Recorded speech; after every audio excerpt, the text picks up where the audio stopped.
Shalom saudara, senang berjumpa kembali di dalam ibadah online hari ini, hari Minggu yang berbahagia.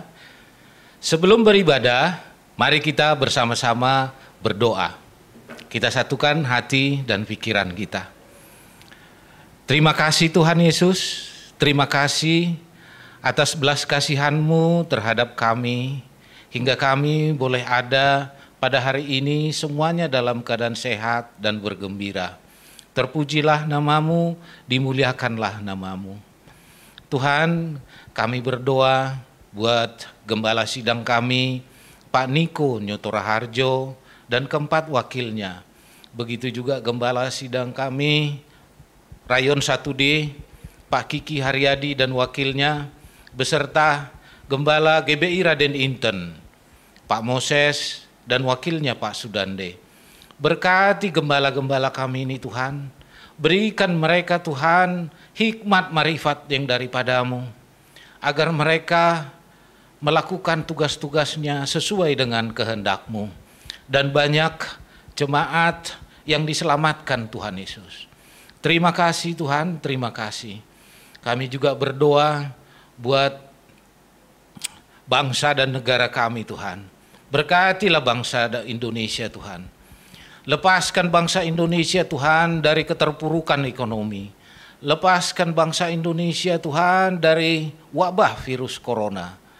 Begitu juga Tuhan yang terkena wabah virus corona, sembuhkan mereka Tuhan. Begitu juga para petugas medisnya, berkati kesehatan mereka.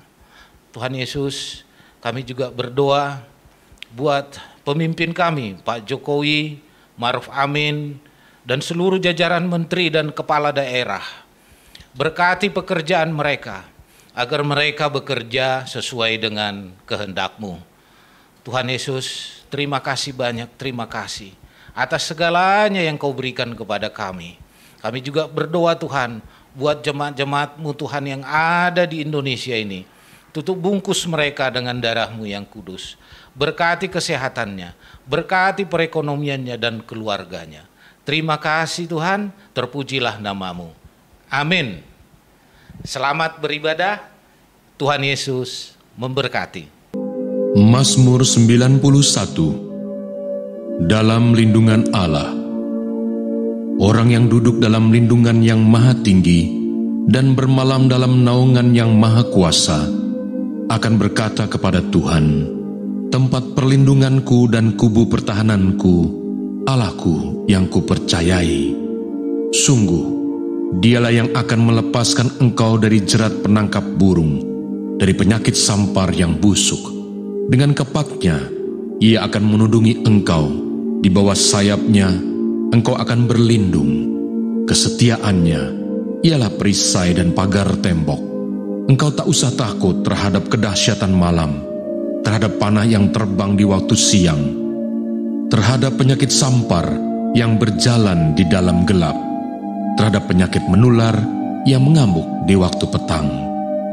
Walau 1.000 orang rebah di sisimu dan 10.000 di sebelah kananmu, tetapi itu tidak akan menimpamu. Engkau hanya menontonnya dengan matamu sendiri dan melihat pembalasan terhadap orang-orang fasik. Sebab Tuhan ialah tempat perlindunganmu, Yang Maha Tinggi telah kau buat tempat perteduhanmu.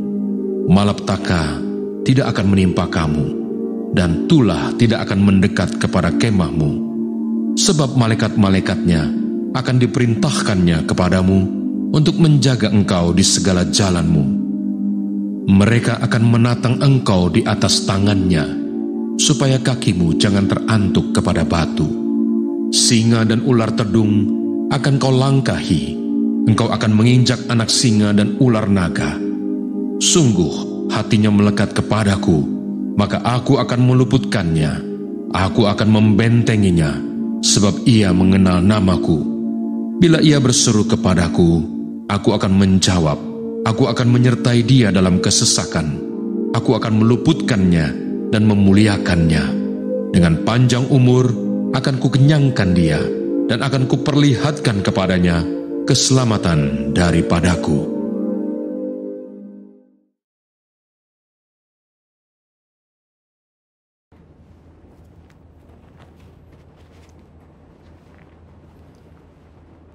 Shalom semua.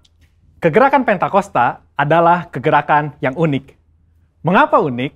Pernahkah saudara terbayang satu gerakan rohani yang dalam tempo 1 abad telah menyebar sampai ke 27% kekristenan yang ada?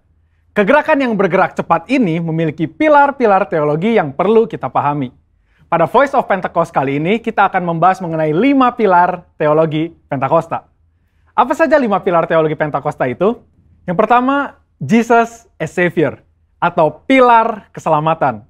Keselamatan adalah momen di mana seorang bertobat dan menerima Yesus sebagai Tuhan dan Juru Selamat.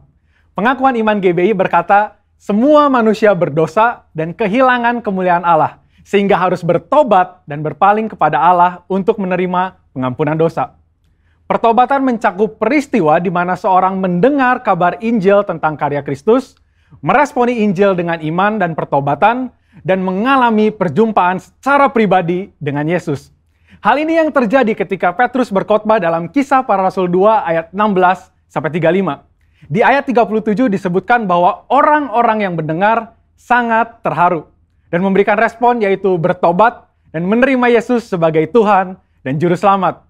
Bukankah hampir sebagian besar khotbah-khotbah dari Pentakosta menekankan akan pertobatan dan kepercayaan kepada Yesus sebagai Juru Selamat pribadi? Yang kedua, Jesus as Sanctifier, atau pilar pengudusan.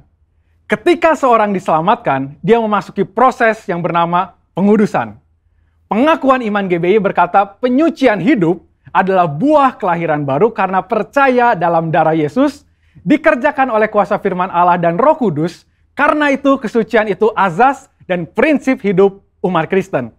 Insan Pentakosta percaya bahwa anugerah keselamatan harus diresponi dengan benar dalam takut akan Allah. Filipi 2 ayat 12-13 berkata, kerjakan keselamatanmu dengan takut dan gentar. Karena Allah lah yang mengerjakan di dalam kamu, baik kemauan maupun pekerjaan menurut kerelaannya. Di sini terlihat tanggung jawab orang percaya untuk mengerjakan keselamatannya, atau menguduskan kehidupannya dalam takut akan Allah. Proses pengudusan ini akan kita jalani selama kita hidup dengan tujuan agar kita menjadi segambar dan serupa dengan Kristus.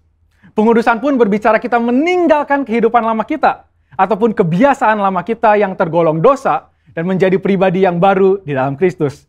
Tidak lagi hidup di dalam dosa.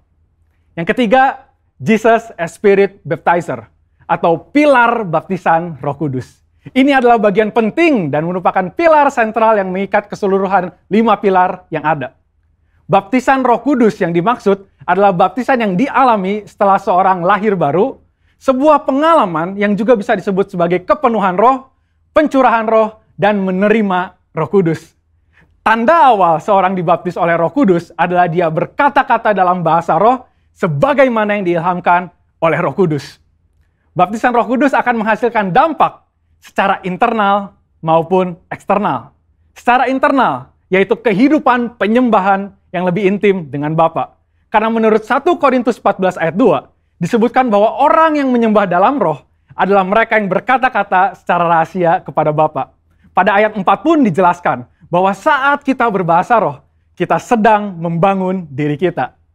Secara eksternal, baptisan roh memberikan kuasa untuk menyelesaikan amanat agung. Seperti yang tercatat di dalam Kisah Para Rasul 1 ayat 8, dapat kita lihat di Alkitab bahwa pelayanan para murid berubah begitu mereka menerima baptisan Roh Kudus. Mereka menyembuhkan orang sakit, membangkitkan orang mati, mengusir setan, dan lain sebagainya. Yang keempat, Jesus as Healer, atau pilar kesembuhan ilahi. Di dalam pengakuan iman GBI, kita mempercayai bahwa kesembuhan ilahi tersedia dalam korban penebusan Yesus untuk semua orang percaya. Bagian ini sangat penting, karena kita mempercayai bahwa tanda dan mujizat masih berlaku di zaman ini. Orang yang telah dipenuhi Roh Kudus akan melakukan pelayanan dengan tanda-tanda seperti yang Yesus katakan dalam Markus 16 ayat 18-19. Mereka akan meletakkan tangannya ke atas orang sakit dan orang itu akan sembuh. Dari mana kuasa untuk menyembuhkan itu datang? Dari kepenuhan Roh Kudus yang dijanjikan oleh Bapa kepada setiap orang percaya. Kita percaya bahwa kematian Kristus telah menebus segala dosa-dosa kita, termasuk menanggung segala sakit penyakit kita. Yesaya 53 ayat 4a jelas berkata bahwa tetapi sesungguhnya penyakit kitalah yang ditanggungnya.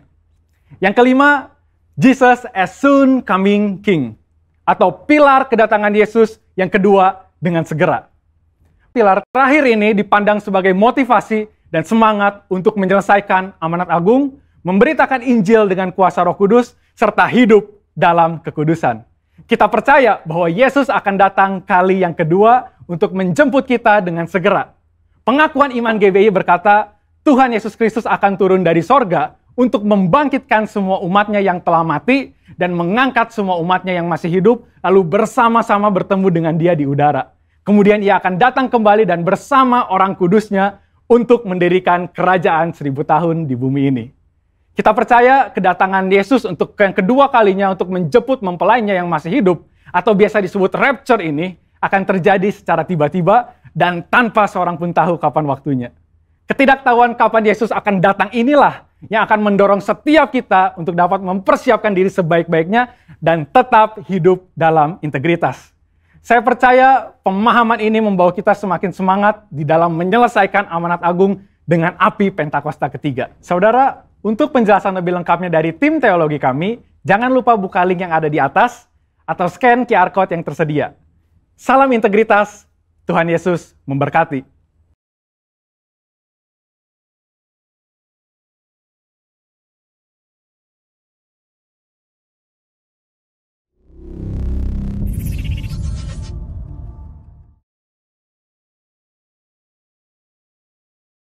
Haleluya, puji Tuhan. Kami semua di sini menyapa Bapak Ibu yang ada di rumah-rumah ataupun dimanapun Anda berada saat ini. Selamat hari Minggu. Shalom. Mari bersama-sama kita akan nikmati berkat Tuhan dalam ibadah online hari ini yang diberkati Tuhan. Yang siap diberkati Tuhan, mari kasih tepuk tangan buat Tuhan Yesus kita yang luar biasa. Dia penyelamat kita dan tidak ada yang seperti Dia. Yesus namanya. Kami memuji-Mu, kami menyembah-Mu Tuhan. Oh, sama-sama nyanyi. Yesusku, penyelamatku, tiada yang seperti Engkau. Setiap hari ku memuji keajaiban kasih-Mu, penghibur,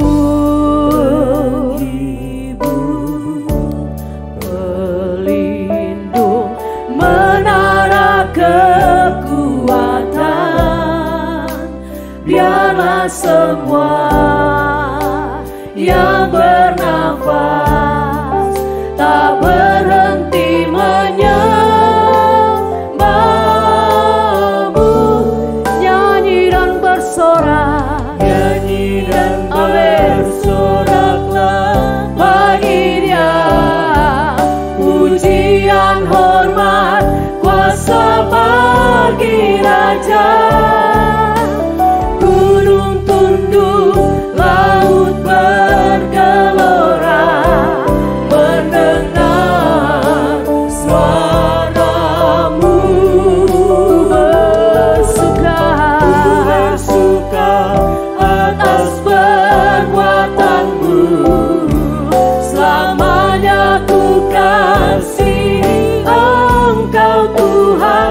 Tiada janji seperti yang ada padamu. Segenap hati nyanyikan pujian ini bersama. Oh, Yesusku, penyelamatku, tiada yang seperti Engkau. Setiap hari ku memuji keajaiban kasih-Mu Tuhan.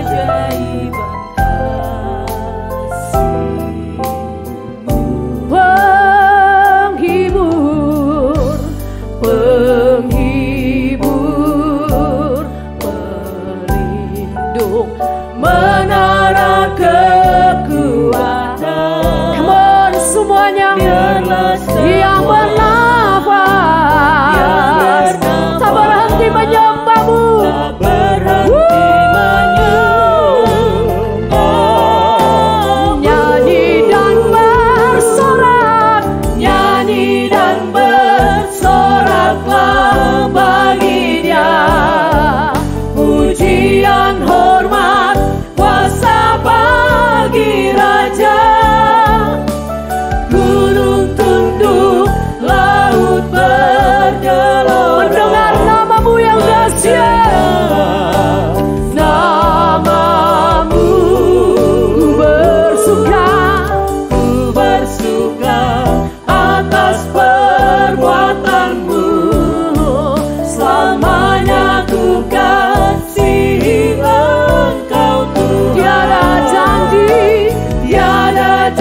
janji seperti yang ada padamu. Mari sama-sama bernyanyi dan bersorak. Nyanyi dan bersoraklah baginya. Pujian, hormat, kuasa bagi Raja. Gunung tunduk, laut bergelora. Mendengar nama-Mu Tuhan, nama-Mu. Ku bersuka atas perbuatan. Selama-lamanya ku kasihi Engkau Tuhan. Tiada janji seperti yang ada padamu. Mari berikan tepuk tangan buat Tuhan Yesus. Nyanyi dan bersorak. Nyanyi dan bersoraklah baginya. Pujian, hormat, kuasa bagi Raja. Gunung tunduk, laut bergelora. Tuhan ya Tuhan,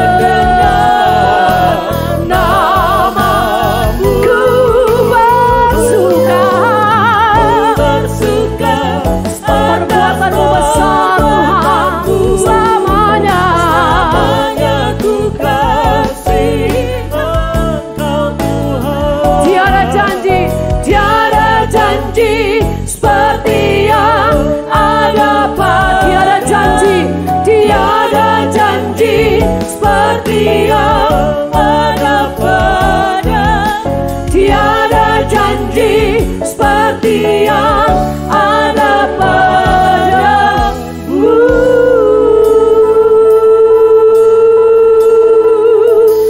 Mari sama-sama sembah Dia. Haleluya. Janji-Mu ya dan amin. Janji-Mu pasti digenapi. Tiada janji seperti janji-Mu, Yesus Tuhan. Amin, amin. Haleluya. Kami sembah penyelamat kami. Kami sembah penolong yang setia. Kami sembah Yesus penghibur yang sejati. Mari Bapak Ibu yang ada di rumah-rumah, dimanapun Anda berada, sembah Dia. Dia dahsyat, Dia dahsyat, Dia dahsyat, Dia dahsyat.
kekuatan Tuhan di dalam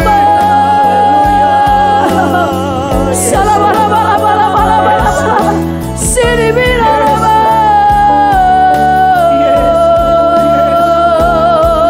Haleluya. Uralabaya shandakaralabaya lalabaya lalabaya. Mari angkat dua tangan kita. Uralabaya sandakaralabaya lalabaya. Kami percaya padamu. Syaralabaya lalabaya. Kami percaya akan kedahsyatan, keajaiban kuasa-Mu Tuhan masih tetap sama.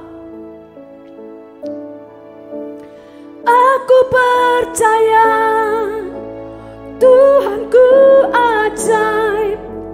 Kau turun tangan memulihkanku.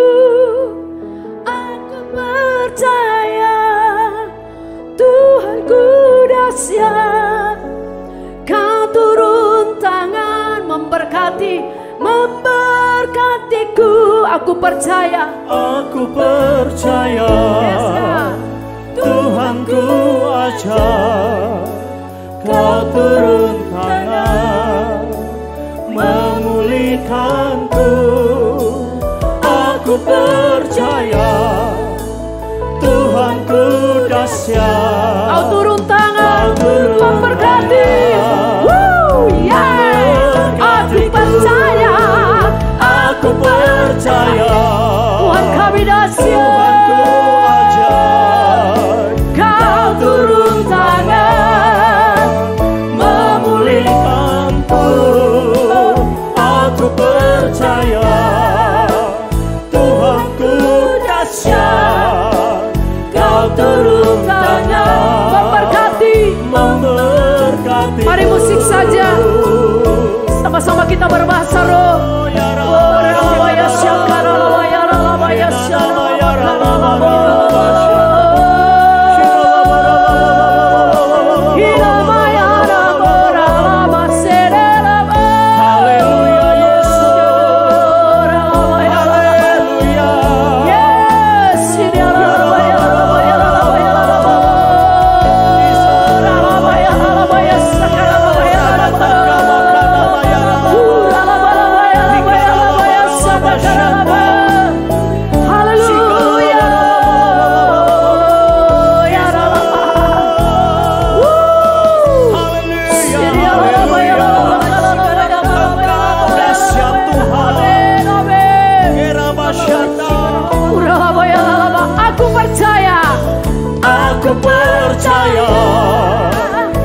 Bapak Ibu yang ada di rumah-rumah, mari sambil angkat tangan nyanyikan pujian ini bagi Allah kita yang dahsyat dan ajaib, yang sanggup memulihkan. Aku percaya Tuhanku dahsyat. Amin.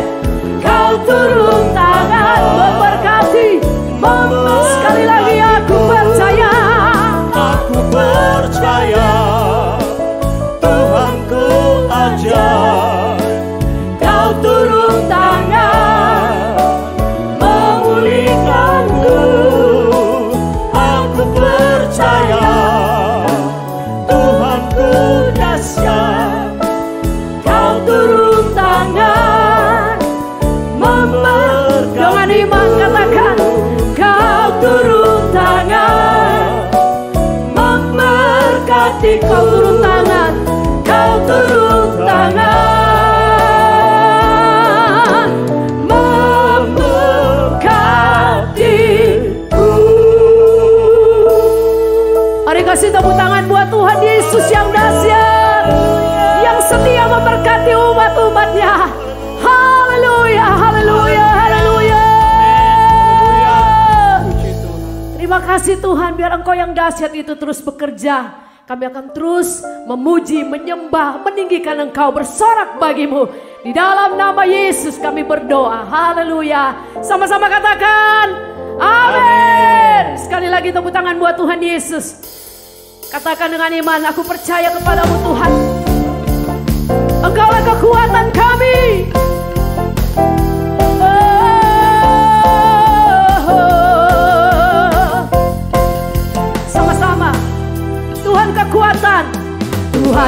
kekuatan dan perisaiku, kota benteng dan gunung batuku. Sebab setinggi langit kasih-Mu, firman-Mu tetap selamanya, besar kasih setia-Mu bagiku. Tuhan kekuatan dan perisaiku, kota benteng dan gunung batuku. Sebab setinggi langit kasih-Mu, firman-Mu tetap selamanya, besar kasih setia-Mu bagi. Sama-sama sehati nyanyikan. Aku percaya janji-Mu dalam hidupku. Aku percaya Kau pegang tanganku. Meskipun badai menerpa, haleluya, Yesus Kau selalu beserta. Mujizat itu nyata di hidupku. Haleluya. Kau Allah kami yang hidup, yang kami percaya. Mari sambil angkat tangan. Aku percaya janji-Mu dalam hidupku. Aku percaya Kau pegang tanganku. Meskipun badai menerpa, Yesus selalu beserta. Mujizat itu nyata di hidupku. Kami percaya. Aku percaya janji-Mu dalam hidupku. Aku percaya Kau pegang tanganku. Meskipun badai menerpa, Yesus Kau selalu beserta. Mujizat itu nyata di hidupku. Ini yang kami alami. Tidak pernah Engkau meninggalkan kami sedetik pun jua Tuhan. Dan kami mau selalu bersama dengan Engkau. Takkan pernah ku ragukan janji-Mu, dan tak bisa ku berjalan tanpa. Takkan pernah ku ragukan janji-Mu, dan tak bisa ku berjalan tanpa-Mu. Yang mau terus berjalan dengan Tuhan, kasih tepuk tangan sekali lagi buat Tuhan Yesus yang kita percaya. Haleluya, haleluya.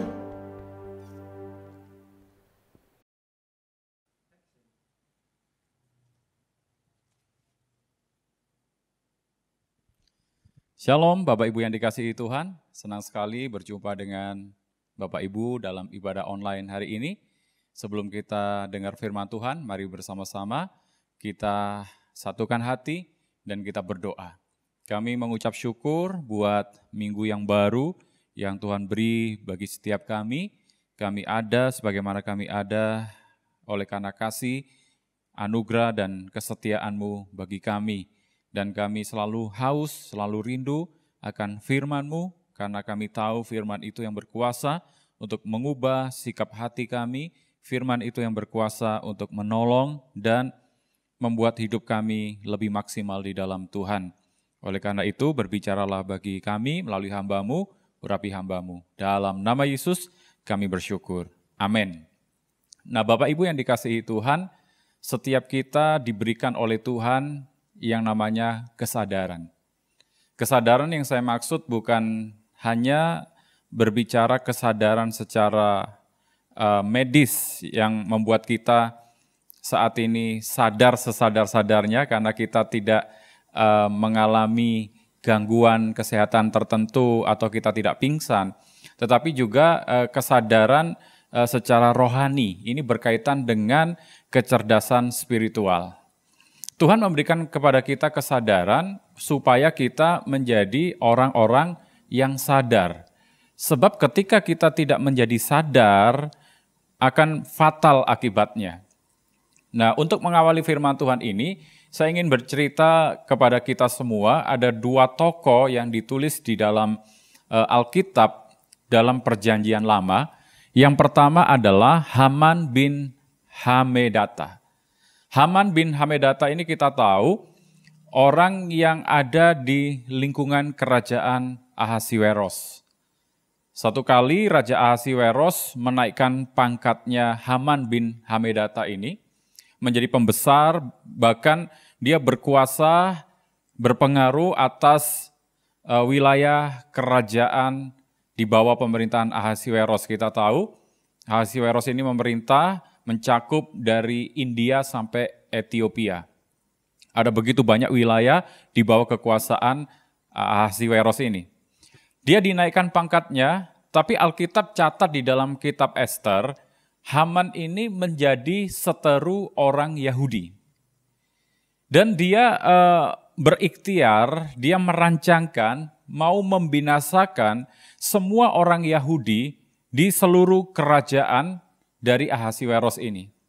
Dia sudah membuat satu surat yang disebarkan ke seluruh wilayah kerajaan di bawah pemerintahan Ahasiweros untuk membinasakan semua orang Yahudi.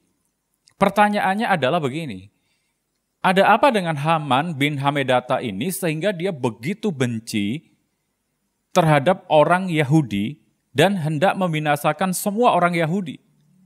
Jawabannya begini, Haman bin Hamedata ini kehilangan kesadaran penuh karena kehidupannya dikuasai dengan kebencian, dendam, masa lalu yang belum terselesaikan. Kita tahu Alkitab mencatat di dalam kitab Ester bahwa Haman bin Hamedata ini adalah orang Agag.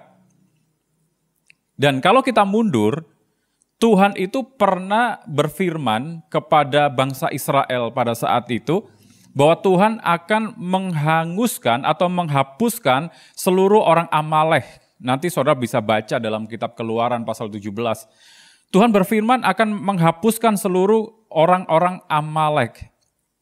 Dan apa yang Allah firmankan itu tetap dipegang teguh sampai akhirnya Tuhan memerintahkan Saul di satu waktu untuk membunuh seluruh orang Amalek, menumpas seluruh orang Amalek termasuk rajanya yang bernama Agag ini. Tapi apa yang dilakukan oleh Saul? Saul justru membiarkan Agag, raja orang Amalek ini tetap hidup. Dan itu membuat hati Tuhan marah. Bahkan Samuel, Nabi Tuhan pun marah. Dan akhirnya kalau saudara baca dalam 1 Samuel 15 ayat 33, nanti saudara bisa baca sendiri di situ, bahwa Samuel ini pada akhirnya mencincang Agag ini di hadapan Tuhan. Dicincang Alkitab katakan. Samuel mencincang Agag ini dan kita tahu bahwa apa yang dilakukan oleh Samuel, apa yang dilakukan oleh orang-orang Israel ini rupanya membekas di hati keturunan dari Agag. Salah satunya adalah Haman bin Hamedata yang adalah orang Agag itu. Kita tahu sekarang kenapa Haman memusuhi orang Yahudi, dan ingin menghapuskan seluruh orang Yahudi dari wilayah kerajaan Ahasiweros. Karena dia dikuasai oleh kebencian, kemarahan, dendam, dan dia tidak dalam keadaan sadar penuh secara spiritual, sadar penuh secara rohani.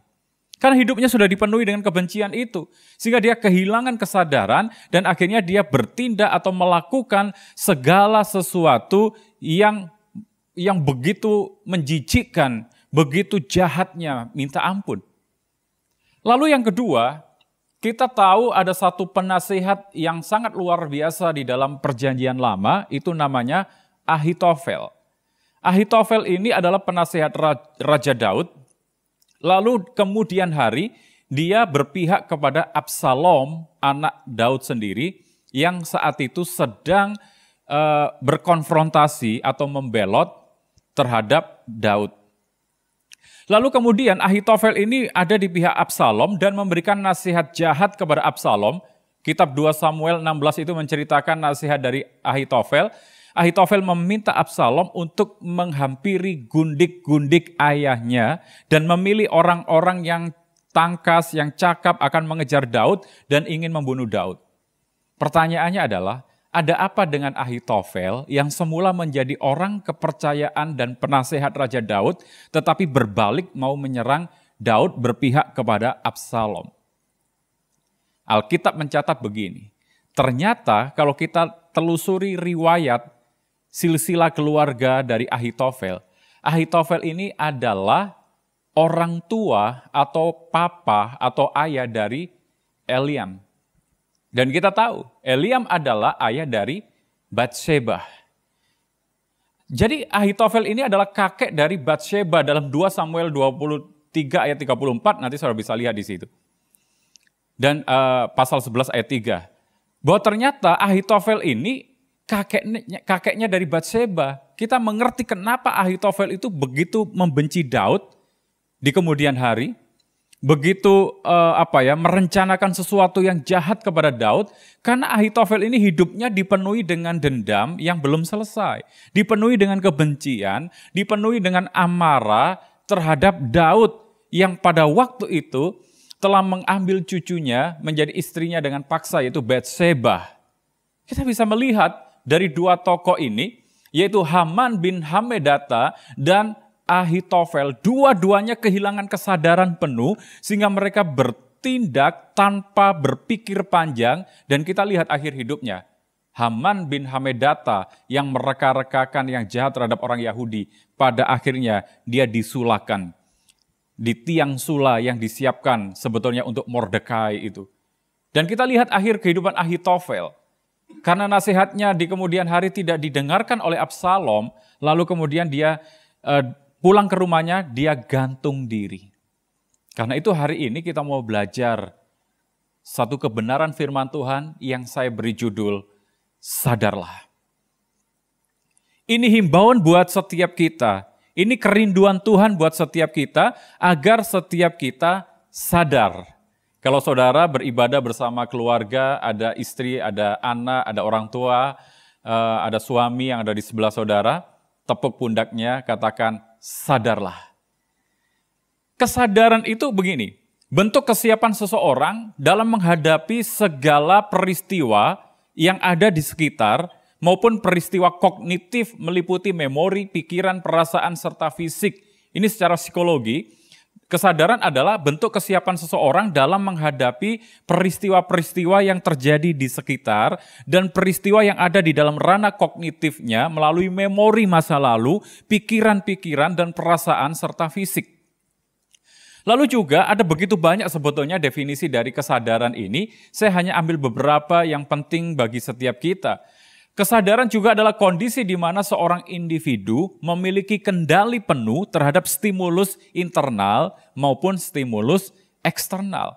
Jadi orang yang sadar berarti dia memiliki kendali penuh atas hidupnya terhadap stimulus dari internal ataupun eksternal. Kalau kita lihat dari 2 tokoh tadi, Haman dan juga Ahitofel, dia tidak memiliki kesadaran penuh. Dia tidak bisa memegang kendali penuh terhadap stimulus yang terjadi dari faktor eksternal di dalam kehidupannya dan juga internal. Lalu kemudian kesadaran juga bisa diartikan secara singkat keadaan mengerti akan diri sendiri. Nah, ini sesuatu yang penting Bapak Ibu. Kalau kita tidak memiliki kesadaran berarti kita lupa akan diri kita sendiri. Kita tidak memiliki kendali penuh atas hidup kita dan sangat fatal akibatnya seperti 2 orang tadi yang saya ceritakan di awal. Baik Ahitofel dan juga Haman tidak memiliki kesadaran penuh sehingga tidak bisa mengendalikan dirinya, tidak bisa mengekang kehidupannya sehingga dia bertindak secara dalam tanda petik liar, dia bertindak di luar batas-batas norma manusia pada umumnya yang punya akal sehat dan nurani yang berfungsi dengan baik. Kita lihat nasihat yang diberikan Ahitofel begitu jahat. Apa yang direncanakan Haman begitu jahat, mau membinasakan seluruh orang Yahudi. Karena tadi itu, kehilangan kesadaran penuh. Karena hidupnya dipenuhi dengan kebencian, hidupnya dipenuhi dengan kemarahan, hidupnya dipenuhi dengan segala sesuatu yang membuat akhirnya dia mendorongnya untuk melakukan perbuatan-perbuatan dosa itu. Nah, kalau kita perhatikan ada kisah di dalam Alkitab, dalam Lukas 15 ayat 11-32, saya pikir setiap kita pasti pernah mendengar atau membaca kisah ini. Perumpamaan anak yang hilang. Kita lihat si bungsu meminta bagian atau warisan kepada orang tuanya. Lalu kemudian singkat cerita ketika si bungsu ini sudah mendapatkan warisannya, lalu kemudian dia pergi untuk berfoya-foya menghabiskan hartanya, lalu kemudian uangnya habis, terjadi kelaparan dan dia tidak lagi bisa makan. Lalu apa yang dilakukan? Dia bekerja di salah satu peternak babi.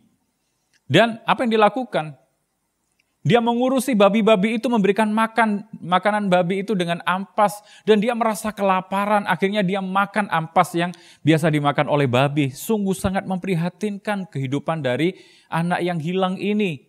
Yang jauh dari bapaknya, jauh dari keluarganya.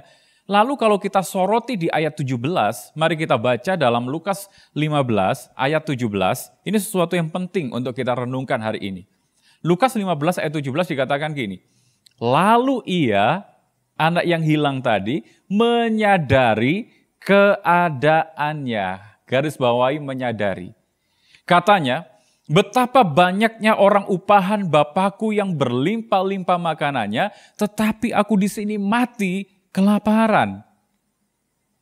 Dengan semua hal yang sudah dilewati, dengan semua tantangan, rintangan, kesulitan, kelaparan yang dia alami, lalu sampailah dia dalam satu titik di mana dia mulai sadar dan menyadari keadaannya. Lalu dia berpikir berkata dalam hatinya, betapa banyaknya orang upahan Bapakku yang berlimpah makanan, tetapi aku di sini mati kelaparan. Kalau kita lihat di ayat-ayat berikutnya, melalui kesadaran yang dimiliki oleh si anak yang terhilang ini, membuat dia bangkit, bangun dari keterpurukannya, dan mulai merubah kehidupannya. Dia mulai memberanikan diri untuk pulang ke rumah bapaknya sekalipun dengan perasaan was-was, gundah gulana, serba tidak menentu. Apakah nanti ayahnya akan menerima dia kembali? Apakah nanti keluarganya akan menerima dia dengan lapang dada? Tapi kesadaran yang dimiliki oleh anak yang terhilang ini membuat dia bangkit. Membuat dia tidak terpuruk lagi dalam keadaan yang sama. Oleh karena itu hari ini kita mengerti Bapak Ibu bahwa ternyata kesadaran itu penting. Kalau kita tidak sadar, kita akan berada dalam satu keadaan yang sama terus-menerus seperti Haman bin Hamedata dan juga Ahitofel tadi.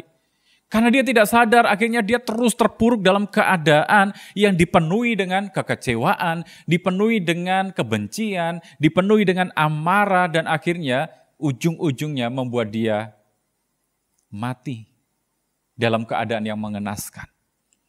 Tapi kita lihat, anak yang terhilang ini dalam keadaan titik terendah yang dia hadapi, dalam keadaan yang sudah hampir mati kelaparan, tidak ada sesuatu yang dia bisa makan, hanya ampas babi itu. Apa yang dilakukan? Menyadari keadaannya. Biar hari ini setiap kita juga menyadari keadaan kita. Dengan kata lain, sadarlah. Ayo kita sadar. Karena begini, orang yang sadar, yang pertama, orang itu bisa mawas diri. Bisa melihat dirinya sendiri. Dan dampaknya adalah kita akan menjadi pribadi yang lebih berkualitas. Matius pasal 7 ayat 3 dan 5 dikatakan begini. Mengapakah engkau melihat selumbar di mata saudaramu, sedangkan balok di dalam matamu engkau tidak ketahui? Hai orang munafik, keluarkanlah dahulu balok dari matamu, maka engkau akan melihat dengan jelas untuk mengeluarkan selumbar itu dari mata saudaramu. Ayat ini berbicara apa? Kebanyakan di antara kita lebih pandai, lebih mudah untuk mengoreksi orang lain dibanding mengoreksi diri sendiri. Tapi orang yang sadar, orang yang memiliki kesadaran dalam hidupnya, akan membuat orang itu mampu untuk mengoreksi dirinya sendiri. Melihat kekurangan dirinya, melihat apa yang salah di dalam hidupnya, apa yang tidak benar di dalam hidupnya, sehingga kita akan merubah sesuatu yang keliru itu, memperbaiki sesuatu yang salah itu, dan pada akhirnya kita menjadi pribadi yang berkualitas di hadapan Tuhan. Makanya kesadaran itu penting, Bapak Ibu.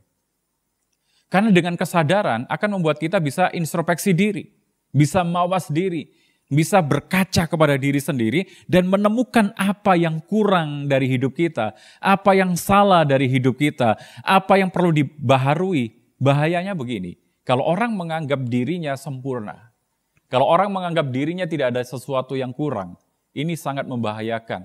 Dia akan jatuh di dalam dosa kesombongan, dosa peninggian diri, menganggap dirinya hebat, menganggap dirinya berkuasa atas segala-galanya, dan cenderung orang seperti itu tidak lagi butuh Tuhan nantinya.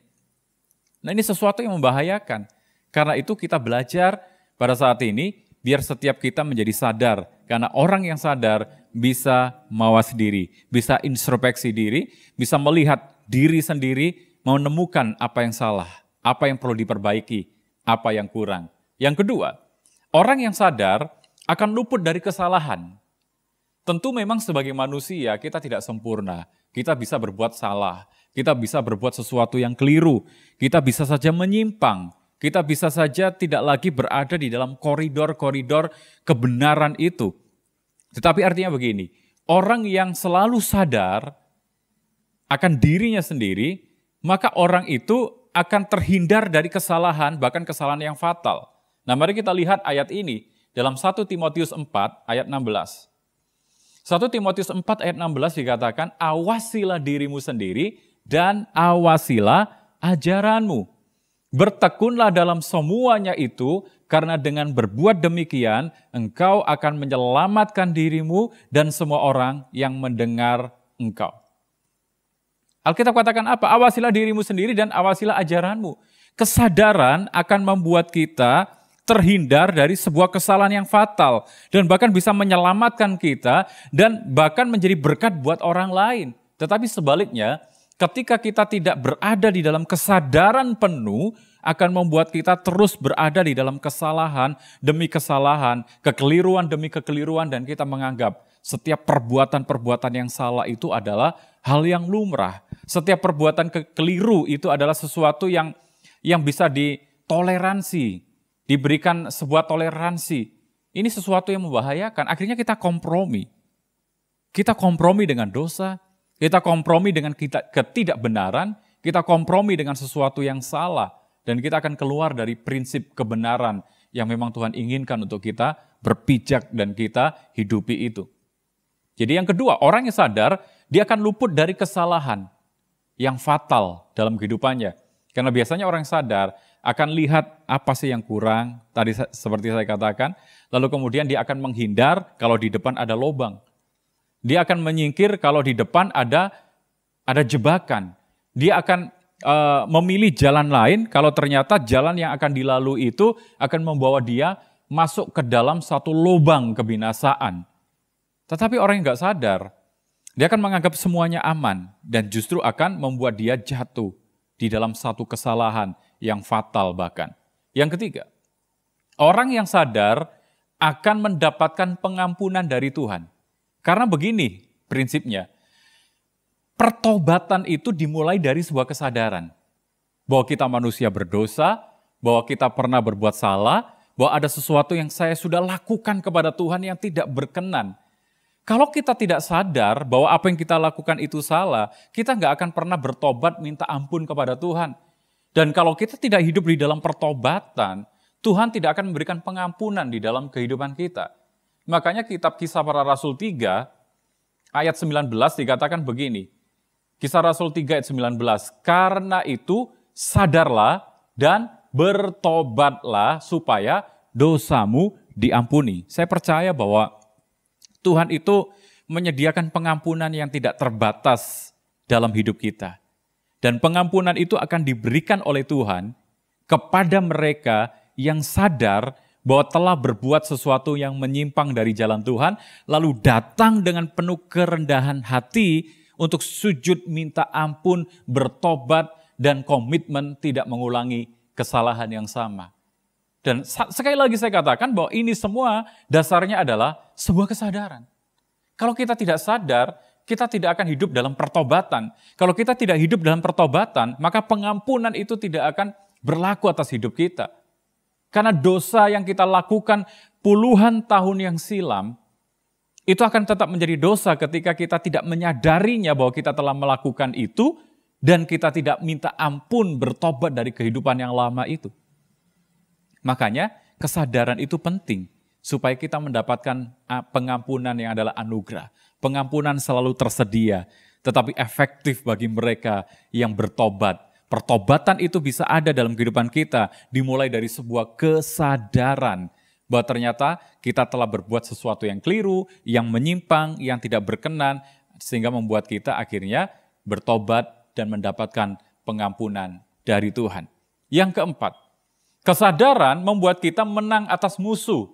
Kita tahu bahwa musuh kita adalah iblis. Efesus 6 katakan iblis dengan struktur yang rapi, selalu mencari celah, berupaya berusaha untuk menjatuhkan kita, orang-orang umat-umat pilihannya. Di dalam 1 Petrus 5 ayat 8, kita tahu ayat ini, dikatakan apa? Sadarlah dan berjaga-jagalah. Lawanmu si iblis berjalan keliling sama seperti singa yang mengaum-ngaum dan mencari orang yang dapat ditelannya. Alkitab ingatkan kepada kita apa? Sadarlah, berjagalah. Lawanmu si iblis selalu mencari celah, mencoba untuk menerkam seperti singa yang mencoba mencari mangsa yang dapat ditelannya. Kalau kita tidak dalam keadaan sadar, kita menjadi makanan empuk dari musuh kita. Tapi sebaliknya, waktu kita sadar dan bahkan dengan kesadaran penuh bahwa kita punya musuh rohani yang selalu mengintai kita, mencari celah untuk menjatuhkan kita, maka kita akan berhati-hati, berjaga-jaga. Kesadaran membuat kita berjaga-jaga, kesadaran membuat kita bisa menang karena kita tahu ada musuh yang harus kita lawan. Kalau kita nggak sadar, jangankan melawan, berjaga-jaga pun tidak. Dan akhirnya banyak orang yang justru menjadi bulan-bulanan si iblis.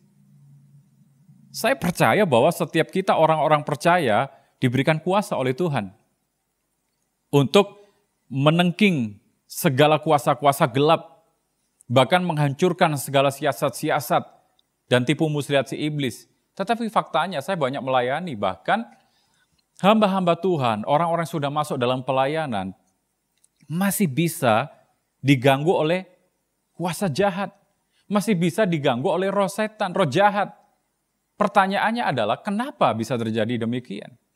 Mungkin saja orang-orang seperti itu mulai kehilangan kesadaran bahwa iblis selalu mencoba mencari cara, celah untuk menerkam kita dengan tipu muslihatnya, dengan jebakan-jebakannya, karena tujuan iblis adalah mencuri, membunuh, dan membinasakan itu. Tapi waktu kita sadar, membuat kita berjaga-jaga. Waktu kita sadar, membuat kita mengerti bahwa ada lawan yang harus kita lawan. Ada musuh yang harus kita lawan dengan iman yang teguh, dengan kuat kuasa dari Tuhan Yesus sendiri. Maka kita percaya waktu kita lawan, iblis akan takluk di bawah nama Tuhan Yesus itu. Karena itu kesadaran menjadi penting, agar kita bisa menang atas musuh. Dan yang terakhir, yang kelima, kesadaran akan membuat kita tidak binasa, tetapi memperoleh kehidupan yang kekal bersama dengan Tuhan. Amsal pasal yang ke-16, ayat 25 dikatakan gini, ada jalan yang disangka lurus, tetapi ujungnya menuju maut. Nah ini, ada jalan yang disangka orang lurus. Kita mengira bahwa jalan itu lurus, tapi ternyata ujungnya maut. Kalau kita tidak sadar, kita sedang berada di dalam jalan yang salah, atau di jalur yang keliru, yang ujung-ujungnya adalah kebinasaan atau maut, maka kita akan masuk dan terjatuh di dalam lubang kebinasaan itu. Tetapi ketika kita dalam keadaan sadar, kita bisa mengenali apakah jalan yang kita lalui hari ini, apakah jalan yang saya tempuh hari ini, pada ujungnya membawa saya kepada kehidupan atau kebinasaan. Banyak jalan yang kita bisa lalui. Pilihan ada di tangan kita, tetapi hati-hati.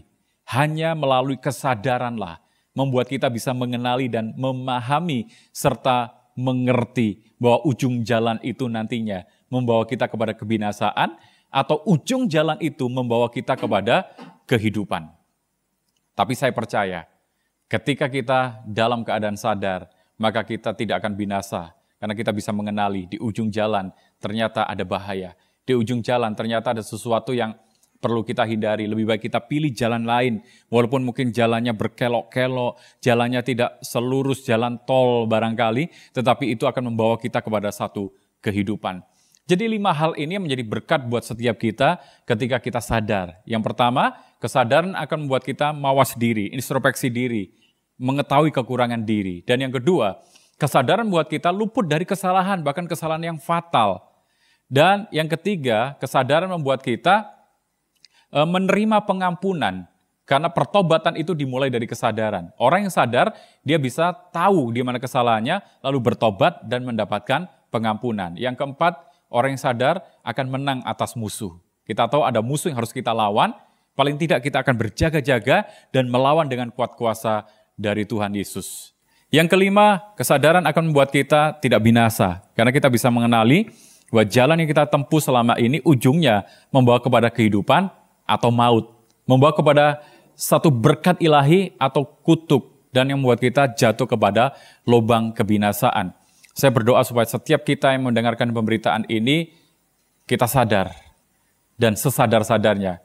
Kita lihat contoh yang kita pelajari di awal tadi, baik Haman bin Hamedata dan juga Ahitofel, 2 orang yang kehilangan kesadaran. Sehingga dia melakukan kesalahan demi kesalahan, dia bertindak di dalam kekeliruan demi kekeliruan, dan pada akhirnya di akhir kehidupannya sangat tragis. Karena dia lebih memilih hidupnya dipenuhi dengan kebencian, hidupnya dipenuhi dengan dendam, hidupnya dipenuhi dengan kemarahan. Biar hari ini setiap kita menjadi sadar. Tuhan Yesus memberkati kita semua. Mari kita berdoa. Bapa di surga, kami mengucap syukur untuk firman yang kami dengar hari ini, mengingatkan kepada kami semua agar kami menjadi orang-orang yang sadar. Karena ketika kami sadar, kami percaya Tuhan, maka kami bisa mengenali diri kami sendiri. Ketika kami sadar, kami bisa introspeksi diri. Ketika kami sadar, kami bisa melihat ada sesuatu yang kurang dan kami akan perbaiki kehidupan kami. Dan waktu kami sadar, kami akan luput dari kesalahan-kesalahan yang fatal bahkan, dan mendapatkan anugerah pengampunan dari Tuhan, menang atas musuh, bahkan kami tidak akan binasa karena kami bisa mengenali jalan yang kami tempuh. Ujungnya akan membawa kami kepada kehidupan atau kematian. Berkat Tuhan turun atas umat-Mu, meteraikan apa yang kami dengar, mampukan kami untuk melakukan firman Tuhan hari ini. Terpujilah nama-Mu, dalam nama Yesus kami bersyukur dan berdoa. Haleluya, amin. Mari Bapak Ibu yang dikasihi Tuhan, sebelum kita akhiri ibadah kita hari ini, bersama-sama dengan saya dengan suara yang keras, hitungan ketiga kita akan mulai perkatakan definisi dari Pentakosta ketiga. 2, 3. Pentakosta ketiga adalah pencurahan Roh Kudus yang dahsyat di zaman ini melebihi yang terjadi di Azusa Street. Pentakosta ketiga akan mengakibatkan penuaian jiwa yang terbesar dan yang terakhir sebelum Tuhan Yesus datang kembali. Pentakosta ketiga akan membangkitkan generasi Yeremia, yaitu anak-anak muda yang dipenuhi Roh Kudus, cinta mati-matian kepada Tuhan Yesus, tidak kompromi terhadap dosa, dan akan bergerak untuk memenangkan jiwa. Pentakosta ketiga lahir di Indonesia dan bergerak ke bangsa-bangsa. Gerakan ini dari timur ke barat dan akan kembali ke Yerusalem. Pentakosta ketiga akan memberikan kuasa untuk menyelesaikan amanat agung dan setelah itu Tuhan Yesus datang kembali. Amin.